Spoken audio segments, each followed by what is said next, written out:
बड़ी खबर में बात आज महाकुंभ पर एक नई रिपोर्ट जो आई उसने नया सियासी दंगल खड़ा कर दिया। एक रिपोर्ट में दावा किया गया है कि 37 नहीं कम से कम 82 मौत हुई थी मौनी अमावस्या के दिन, जब तड़के 29 जनवरी 2025 को स्नान के समय लोग भगदड़ मची थी और 4 जगह हुई थी। उस रिपोर्ट में विस्तृत बातचीत है, लेकिन इसके बाद इसको आधार बनाकर सपा प्रमुख अखिलेश यादव ने मोर्चा खोल दिया है। अब वो सरकार से सवाल पूछ रहे हैं। रिपोर्ट में बड़े बड़े दावे हैं, क्या हैं और क्या उस पर सियासी दंगल है, वो देखिए पहले इस रिपोर्ट में। फिर मेरे साथ जुड़ेंगे महेंद्र सिंह जी, वरिष्ठ पत्रकार और राजनीतिक विश्लेषक। पूछेंगे कि अब ये रिपोर्ट आने के बाद अब इस पे क्या सियासत होगी, क्या ये अब 27 तक मुद्दा बनेगा या इसके कोई पास में कुछ लग रहा है सियासी फायदे नफे नुकसान, या ये फिर एक सियासी बुलबुला है जो थोड़ी देर चलेगा फिर खत्म हो जाएगा।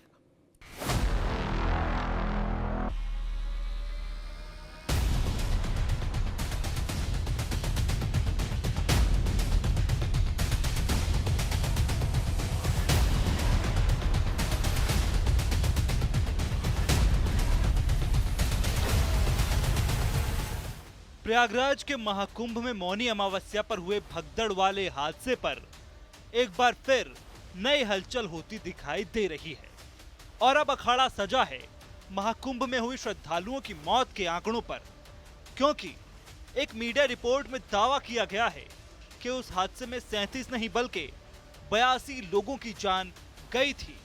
दरअसल संगम नोस पर 29 जनवरी को यानी मौनी अमावस्या के दिन कुंभ में भगदड़ मची थी।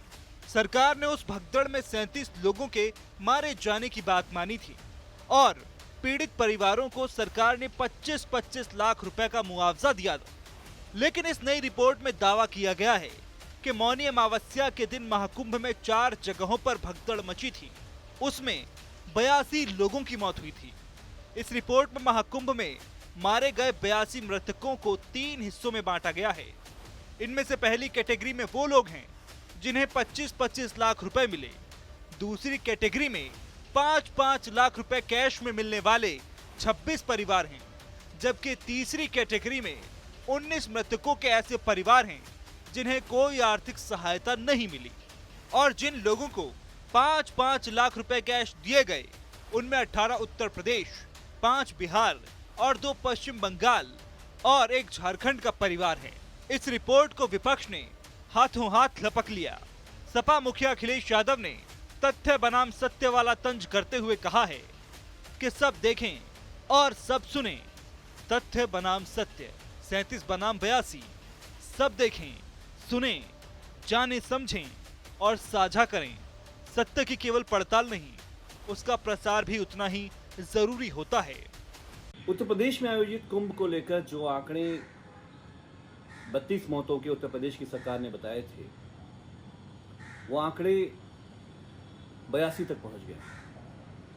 सवाल ये है कि अगर मीडिया के लोग नहीं होते, अगर ईमानदार पत्रकारिता करने वाले लोग नहीं होते, तो शायद ये 82 आंकड़े आज भी जो है लाशों की तरह जमीन में ये जो सच है वो दफन कर दिया गया होता।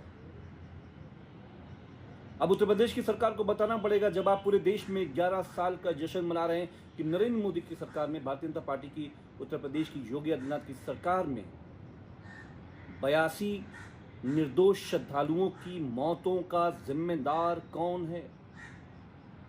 अरे ऐसे कत्ल तो अफगानिस्तान में भी हमारे हिंदू भाइयों के नहीं हुए। ऐसे कत्ल तो तालिबान ने भी हमारे हिंदू भाइयों के अफगानिस्तान में नहीं करे। और अभी भी सैकड़ों लोग अपने पिता की, माँ की, भाई की, बहन की तस्वीरें लेकर, फोटो लेकर खोया पाया खेत में भटक रहे हैं। कोई भी उनसे बात करने को तैयार नहीं है। इस मीडिया रिपोर्ट में भगदड़ की मौत होने के पुख्ता सबूत और चश्मदीद गवाह होने का भी दावा किया गया है। इन्हीं आंकड़ों के अखाड़े में कांग्रेस भी कूद पड़ी। बहरहाल महाकुंभ के हादसे को लेकर आई इस नई रिपोर्ट ने राजनीतिक गलियारों में नया गदर मचा दिया है। आंकड़ों के अखाड़े में अब सरकार बनाम विपक्ष का दंगल सजा है। सवाल यह है कि 37 बनाम 82 की रार में नई रिपोर्ट के मायने क्या हैं?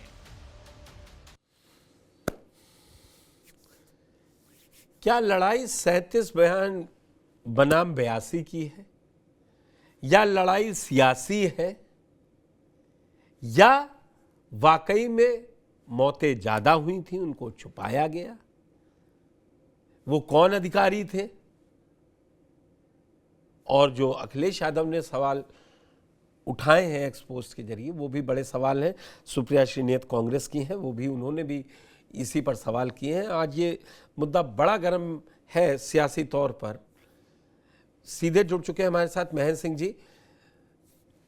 महेंद्र सिंह जी, आपका बहुत बहुत स्वागत है। बात वहीं से शुरू है जहां से छोड़ी गई थी। वो नंबर तब भी 30 जनवरी को भी यही कहा जा रहा था कि बताने में देरी क्यों। उसके बाद सदन के अंदर सरकार ने रखा है नंबर, लेकिन सियासत है कि मान नहीं रही। रिपोर्ट को अलग रखें और रिपोर्ट पर आपकी टिप्पणी चाहिए। उसके बाद जो अब अखिलेश यादव इसको मुद्दा बना रहे हैं वो कितना बड़ा है, क्योंकि रिपोर्ट्स तो गलत सही सब हो जाती हैं कई बार।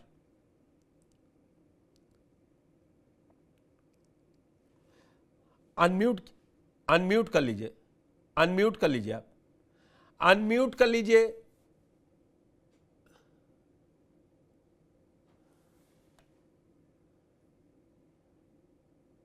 महेंद्र सिंह जी, आवाज आ रही है? अनम्यूट नहीं हुआ है।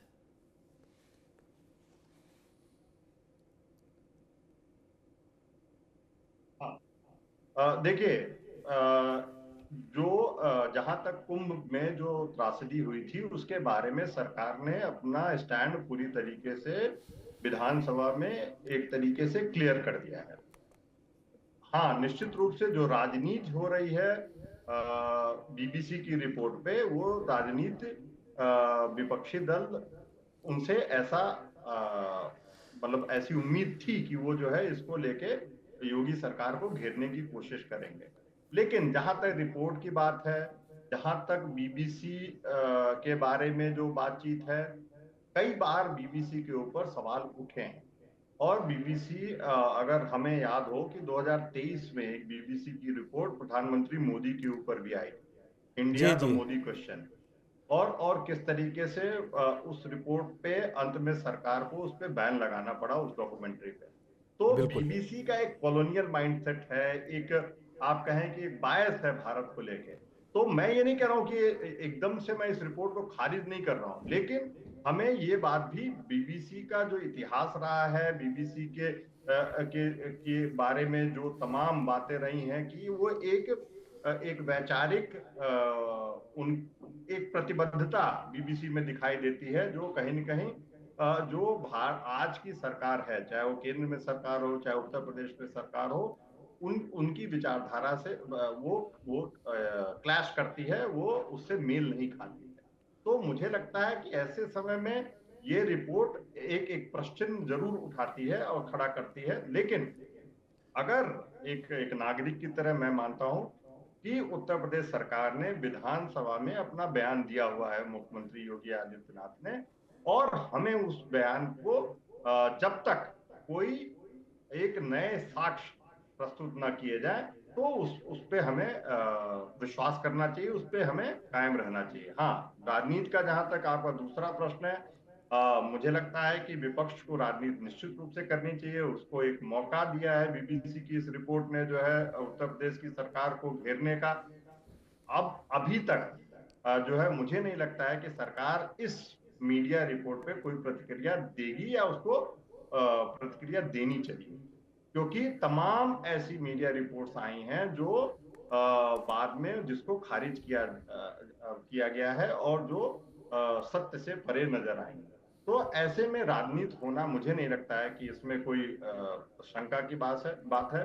शुरू से ही कुंभ का जहां तक प्रश्न है, विपक्षी दलों ने और खासकर समाजवादी पार्टी ने वो तैयारियों से लेके, आप जो बात कर रहे हैं कि कुंभ शुरू होने के पहले फिर जो है वहां पे जो भारी भीड़ इकट्ठा हो गई, जो ट्रैफिक जैम्स लगने लगे, उसको लेके इसको एक मुद्दा बनाने की कोशिश की गई है समाजवादी पार्टी द्वारा, अखिलेश यादव जी द्वारा। लेकिन कहीं कहीं अगर आप देखें तो ये एक बहुत सफल मुद्दा बनाने में विपक्ष कामयाब नहीं रही है। और चाहे वो कुंभ की तैयारियों को लेकर हो, चाहे ये जो भगदड़ थी इसको लेकर रहा हो, तो मुझे लगता है कि कोशिश निश्चित रूप से विपक्ष करेगा और उसको करनी भी चाहिए एक लोकतांत्रिक देश में। लेकिन जहां तक कुंभ है, ये एक आस्था का प्रश्न है। इतनी बड़ी संख्या में पहली बार जो आयोजन हुआ, 60 करोड़ के आसपास के लोगों ने वहां, 64 करोड़ आंकड़े हैं। मैं वही कह रहा हूं जो आपने सबसे शुरुआत में कही कि ऐसा नहीं है कि एक ऐसी ऑथेंटिक रिपोर्ट आई है, और ऑथेंटिक या उसकी ऑथेंटिसिटी पे नहीं भी जाते हैं जो आपने कहा। लेकिन ये बात तो है कि अखिलेश यादव को ये मुद्दा उठाने से पहले कम से कम ऐसे साक्ष्य तो रखें, फिर बाद में आपको डिलीट करना पड़े। पीडीए समाचार चलाया था ना इसी कुंभ से पहले, रोज देते थे कि इतने लाइट खंबे नहीं लगे। बाद में वो सरकार ने रख दिए, अधिकारियों ने रखे, सरकार ने भी नहीं रखे, अधिकारियों प्रशासन तरफ से रख दिए गए, फिर आपने वो समाचार बंद कर दिया। तो एक जिम्मेदार विपक्ष की जो भूमिका होनी चाहिए, मैं भी इस पे बिल्कुल आपकी बात से सहमत हूं कि भाई रिपोर्ट आई है, उनको सियासत करनी, लेकिन ये लोगों से जुड़ा मसला है, संवेदना होनी चाहिए। अब आप लिख रहे हैं तथ्य बनाम सत्य, 37 बनाम 82। किसी की मौत पर आप गलत साबित सही साबित करके भी क्या कर सकते हैं? उन परिवारों को सोचिए कि आप उनके जख्म कुरेद रहे हैं। पुष्कर जी देखिए, ये राजनीतिक दल, मुझे लगता है इन्हें आत्मचिंतन करने की आवश्यकता है। अगर मैं सत्य मानूं बीबीसी की रिपोर्ट को, तो अगर बीबीसी ने 87 लोगों को, 83 लोगों के परिवारों तक वो पहुंच गए, कुछ न कुछ उन्होंने खोज लिया, कुछ दस्तावेज इकट्ठा कर लिए, तो ये समाजवादी पार्टी क्यों नहीं कर रही है?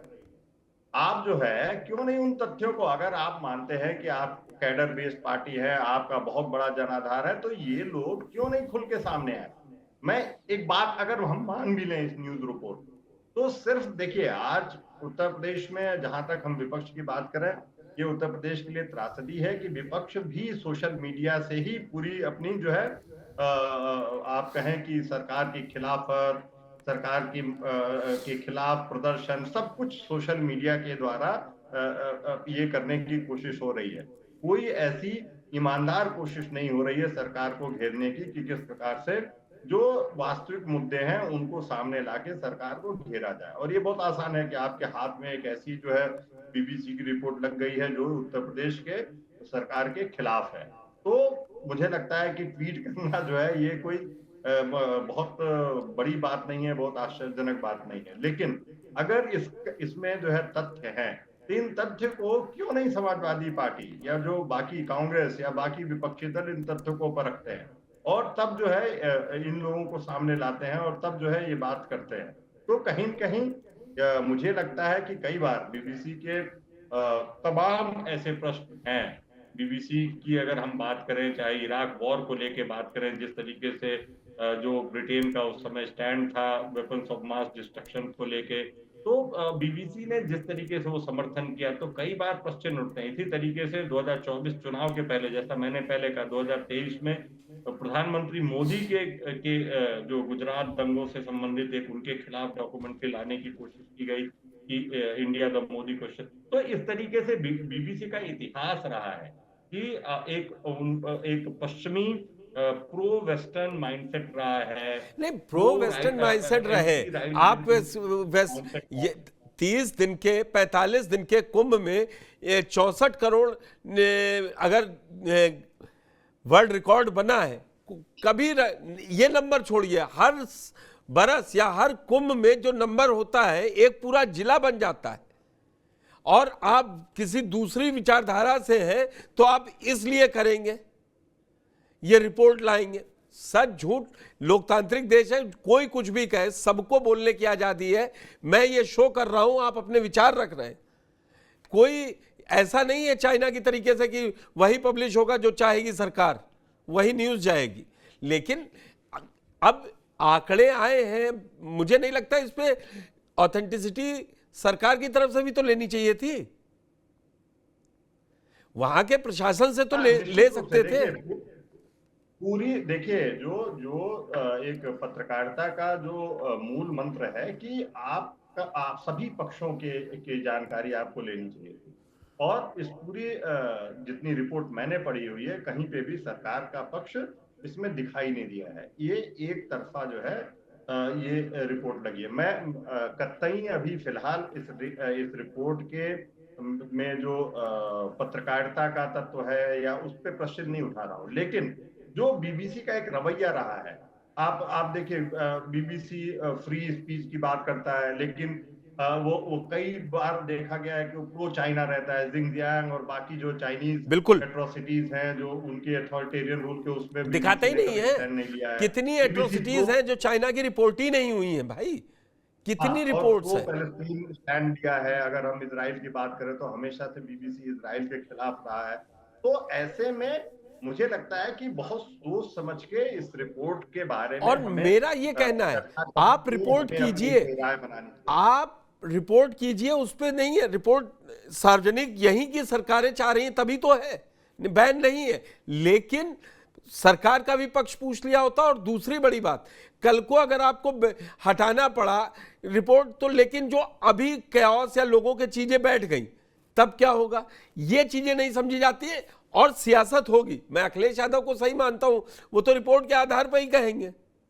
भाई ये तो है ना, हम और आप तो समझते हैं, कभी टॉम मूडी की रिपोर्ट आर्थिक स्तर पर ठीक हो जाती है, कभी केपीएमजी की गलत हो जाती है। वो तो सियासी दलों को क्या है, जो अच्छा लगेगा उसको करेंगे। सत्ता पक्ष अपनी चीज दिखाएगी और रेटिंग वो दूसरा दिखाएगा। इसी रेटिंग और टीआरपी के ही चक्कर में कई रिपोर्ट्स आ जाती हैं और उनसे एक गलत संदेश भी चला जाता है और लोग नहीं जान पाते हैं क्या है। लेकिन अब इस रिपोर्ट पर सियासत अभी आगे और बढ़ेगी कि नहीं, लास्ट में आपसे ये सवाल जानना चाहूंगा। यह सरकार को आके सफाई देनी चाहिए। देखिए, निश्चित रूप से इस पे सियासत आगे बढ़ेगी, कोशिश की जाएगी कि योगी सरकार को इस पे घेरा जाए खासकर। लेकिन मुझे जो लगता है, देखिए कई बार ये हम पहले भी चर्चा कर चुके हैं कि सरकार ने क्यों देरी की अनाउंसमेंट में। देखिए, जब आप सरकार में होते हैं, आप उस समय हमने चर्चा की थी कि कहीं पैनिक और न फैले, और उसको अब एक अलग कॉन्स्पिरेसी और संदेह के नजरिए से प्रस्तुत करना कि इस वजह से देरी की गई, कि उसमें जो है आंकड़े छुपाए गए या लीपापोती की जा रही थी, उस तरीके से एक विश्लेषण करना, ये निश्चित रूप से मुझे लगता है कि इस पे प्रश्न उठता है।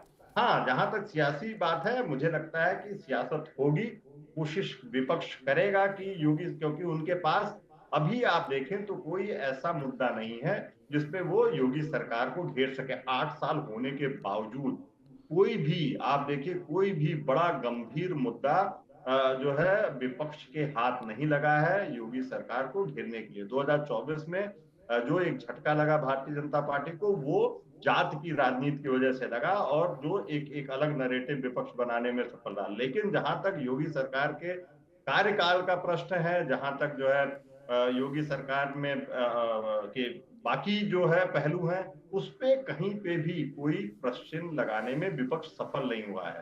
तो ऐसे में उनको एक मुद्दा मिला है। मुझे लगता है कि पूरी कोशिश से विपक्ष कोशिश करेगी उसको घेरने की।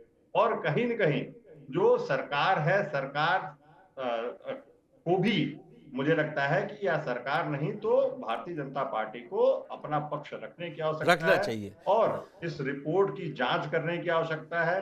अगर ये रिपोर्ट तथ्यों से गलत पाई गई तो इस रिपोर्ट को बैन भी किया जा सकता है। तो ये सारे कदम सरकार को बहुत सोच समझ के उठाने पड़ेंगे। बहुत बहुत धन्यवाद महेंद्र जी, आपने बड़ी बेबाकी से सारी बातें रखी।